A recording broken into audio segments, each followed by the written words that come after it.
तू इधर उधर की ना बात कर, ये बता कि काफिला क्यों लुटा। तू इधर उधर की ना बात कर, ये बता कि काफिला क्यों लुटा। मुझे रहजनों से गिला नहीं, तेरी रहबरी का सवाल है। सलाम, नमस्ते, सत श्री अकाल।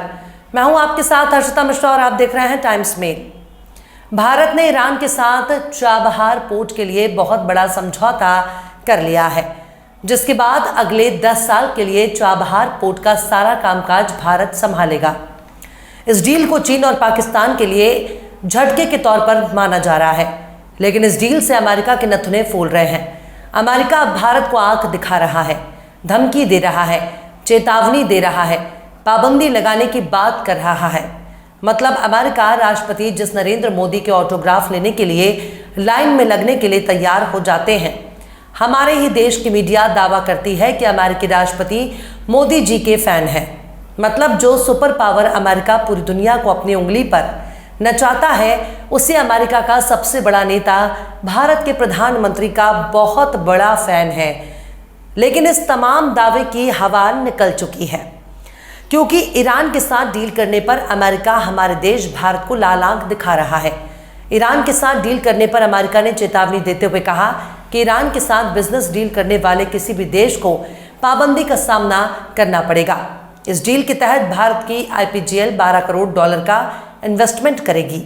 इसके अलावा $25 करोड़ का लोन भी दिया जाएगा। इस तरह से पूरा समझौता कुल $37 करोड़ का हो गया है। भारत पहले से ही चाबहार पोर्ट के शाहिद बहिश्ती टर्मिनल का कामकाज संभाल रहा था, लेकिन ये शॉर्ट टर्म एग्रीमेंट था। इसे समय समय पर रिन्यू कराना पड़ता था, पर अब 10 साल के लिए लॉन्ग टर्म एग्रीमेंट हो गया है। चाबहार पोर्ट के शाहिद बहिश्ती टर्मिनल का कामकाज संभालने के लिए भारत और ईरान के बीच 2016 में समझौता हुआ था। नया समझौता अब इसकी जगह लेगा। चाबहार ईरान के दक्षिणी तट पर सिस्तान बलूचिस्तान प्रांत में पड़ता है। ईरान का चाबहार पोर्ट गुजरात के कांडला पोर्ट से लगभग 1000, मुंबई से 1500 किलोमीटर दूर है। चाबहार पोर्ट में 2 टर्मिनल हैं, पहला शाहिद कलंतरी और दूसरा शाहिद बहिश्ती।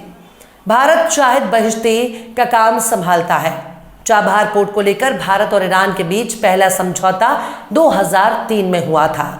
फिर मई 2016 में जब PM मोदी ईरान के दौरे पर गए तो उन्होंने $55 करोड़ के निवेश का ऐलान किया था।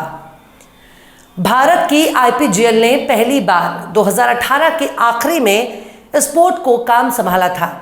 चाबहार पोर्ट के जरिए भारत अब तक अफगानिस्तान को 25 लाख टन गेहूं और 2000 टन दाल भेज चुका है। चाबहार पोर्ट की लोकेशन ही उससे सबसे खास बनाती है, जो भारत के यूरोप के नज़दीक खड़ा करती है। चाबहार पाकिस्तान में बन रहे गवादर पोर्ट के भी नज़दीक है। चीन ने जब बेल्ट एंड रोड इनिशिएटिव के तहत ग्वादर पोर्ट बनाना शुरू किया, जिसकी वजह चाबहार पोर्ट की अहमियत भी बढ़ गई। ईरान और अफगानिस्तान तक भारत का सीधी पहुंच के लिए चाबहार पोर्ट बहुत ही खास माना जा रहा है।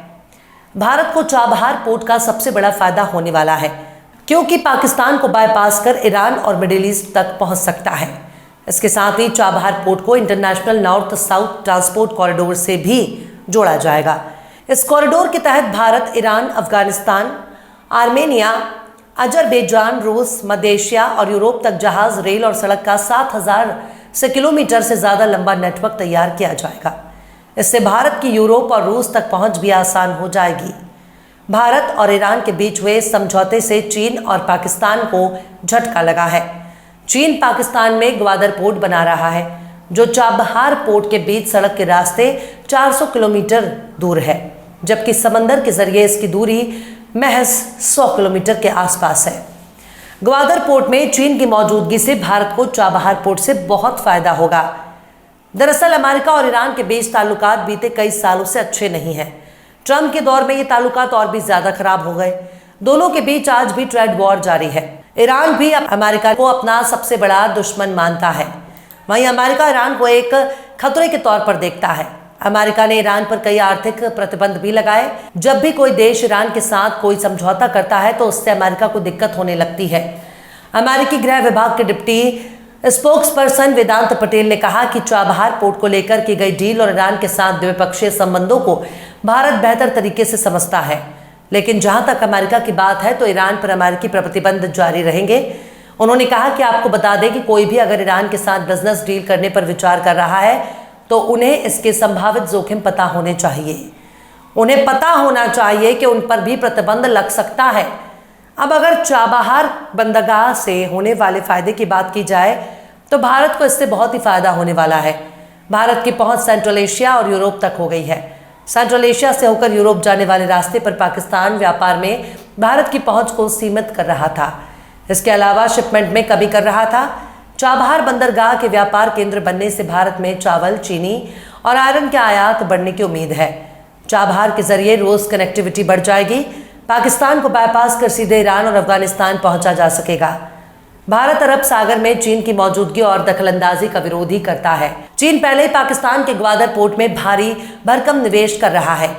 चाबहार पोर्ट पर कंट्रोल से भारत को चीन के विस्तार पर नजर रखने और मुकाबला करने में मदद मिलेगी। लेकिन भारत और ईरान के बीच इस डील के बाद अमेरिका बुरी तरह से भड़क गया और उसने भारत को पाबंदी लगाने की धमकी दे डाली। सबसे गौर करने वाली बात यह है कि ये वही अमेरिका है जो चीन को अपना दुश्मन मानता है, पर चीन के साथ कारोबार भी करता है, पर चीन के खिलाफ जहर नहीं उगलता। जबकि भारत और अमेरिका के नज़दीकी ताल्लुकात होने के बावजूद भी अमेरिका एक्शन लेने की बात कर रहा है। खुल्लम खुल्ला भारत पर पाबंदी लगाने की धमकी दे रहा है। ईरान के साथ ट्रेड करने पर भारत को अमेरिका लाल आंख दिखा रहा है, जबकि उसी ईरान के साथ चीन भी अपना कारोबार कर रहा है, पर उसके खिलाफ अमेरिका की जबान हलक में अटक जाती है। चीन ने ईरान के साथ अरबों की तेल लेकर मालामाल हो रहा है, पर धमकी भारत को मिल रही है। ईरान के साथ चीन ने अरबों डॉलर तेल समझौता किया। अमेरिका के प्रतिबंध लगाने के बाद ईरान का तेल निर्यात बंद हो गया। यहाँ तक कि भारत ने भी तेल खरीदना बंद कर दिया। इससे चीन को बड़ा मौका मिल गया और उसने ईरान के साथ बेहद सस्ता तेल खरीदना शुरू कर दिया और बाकायदा कई सालों तक अरबों डॉलर का तेल समझौता भी कर लिया। यही नहीं, चीन ने रूस से बेहद कम कीमत तेल और गैस खरीदा, वो भी तब जब यूक्रेन जंग शुरू के बाद रूस के खिलाफ अमेरिका ने कड़ी पाबंदी लगा रखी है। ऐसे में सवाल चीन और अमेरिका पर नहीं उठ रहा, बल्कि उस चेहरे पर उठ रहा है जिसने खुद को विश्वगुरु साबित करने के लिए पूरे देश को बेवकूफ़ बनाया। हमारे नरेंद्र मोदी ने अमेरिका के साथ खूब रिश्ते निभाए, लेकिन बदले में अमेरिका क्या दे रहा है? भारत को धमकी पर धमकी दे रहा है। बीते कुछ सालों के दौरान चीन और ईरान ने तेल व्यापार के लिए एक पूरा सिस्टम ही तैयार कर लिया, जो पश्चिमी बैंकों और शिपिंग सेवाओं को बाईपास करता है। ईरान चीन को डार्क फ्लीट टैंकर से तेल का निर्यात करता है और चीन के छोटे बैंकों के जरिए चीनी मुद्रा युआन में पैसा पाता है। ये डार्क फ्लीट बिना ट्रांसपोर्ट का इस्तेमाल के तेल पहुंचाते हैं ताकि पकड़ में ना आए। ईरान का ये तेल जब चीन पहुंच जाता है तो वहां इसे मलेशिया का या फिर मध्य पूर्व का तेल बता दिया जाता है। इससे चीन को ये फायदा हुआ कि उसके बड़े बैंक अब अमेरिका की पाबंदियों में आने से बच गए और तेल का आवागमन भी जारी है। वहीं ईरान को फायदा ये हो रहा है कि वो चाइनीज करेंसी में चीनी सामान खरीद सकता है और वो कर भी रहा है। ईरान ने साल 2022 में 2 अरब डॉलर की मशीनरी का सामान खरीदा। यहाँ तक कि तकरीबन 1.5 अरब डॉलर के इलेक्ट्रॉनिक्स के सामान को चीन से खरीदा था। यही नहीं, ईरान अब अपना विदेश मुद्रा भंडार भी चीनी मुद्रा में तैयार कर रहा है। ईरान का 90% तेल चीन जा रहा है। ईरान से इतना तेल खरीदने के बाद अमेरिका ने इस पर चुप्पी साध रखी है। चीन के खिलाफ पाबंदियां लगाने की हिम्मत अमेरिका के पास नहीं है। वो चीन को दूर से आंख दिखाता है, जिसके जवाब में चीन भी उसे आंख दिखाकर चुप करा देता है। भारत के लाल आंख दिखाने वाले नरेंद्र मोदी जी अमेरिका को देखते ही शांत हो जाते हैं। ना तो चीन के खिलाफ उनकी आंखें लाल होती हैं और ना ही अमेरिका को जवाब देने की हिम्मत दिखाते हैं। बस कूटनीतिक बयान देकर चुप हो जाते हैं। ईरान से भारत को सस्ता तेल मिल रहा था, लेकिन मोदी जी को अमेरिका ने लाल आंख दिखाई तो मोदी जी ने ईरान से तेल लेना बंद कर दिया, लेकिन अपने अमीर दोस्तों के लिए रूस से तेल लेना जारी रखा। ईरान हमारा पुराना सहयोगी है, पर महज एक धमकी से मोदी जी की लाल आंख साफ हो गई। उन्होंने ईरान से तेल लेना बंद कर दिया। इससे ईरान नाराज भी है। वहीं अमेरिका जिस चाबहार पोर्ट के लिए धमकी दे रहा है, उसको साल 2018 में पाबंदियों में छूट देने का ऐलान कर चुका था। अब वो खुद अपनी ही बात से पलट रहा है। दरअसल ये सब कुछ इस बात से समझा जा रहा है कि अमेरिका खुद के आगे किसी की नहीं चलने देना चाहता। अमेरिका अपने आगे हर देश को दबाकर रखना चाहता है। इसी का नतीजा है कि वो भारत को आंख दिखा रहा है। पर अब नरेंद्र मोदी का परम प्रतापी चेहरा कहाँ है? कम से कम मोदी जी को अपने सबसे बड़े फैन को समझाना चाहिए। भारत पर अगर पाबंदी लगाने की कोशिश की तो फिर बहुत बुरा होगा, पर ऐसा करने पर अमेरिका शायद भारत के खिलाफ और भी ज़्यादा आग उगलने की कोशिश करेगा। दरअसल हमारे नरेंद्र मोदी ने भारत की बरसों पुरानी गुटनिरपेक्ष नीति का पलीता लगा दिया, वरना अमेरिका की इतनी औकात नहीं थी कि वो भारत को इस तरह से लाल आंख दिखाता। खैर, अब की बार ट्रंप की सरकार का नारा लगाकर हमारे मोदी बाबू ने भारत की इज्जत खाक में मिला दी। पर अब का होए पछताए जब चिड़िया चुग गई खेत। बहरहाल, चलते चलते आखिर में खुर्शीद अकबर ने भी क्या खूब फरमाया है। साहिल से सुना करते हैं लहरों की कहानी, साहिल से सुना करते हैं लहरों की कहानी, ये ठहरे हुए लोग बगावत नहीं करते।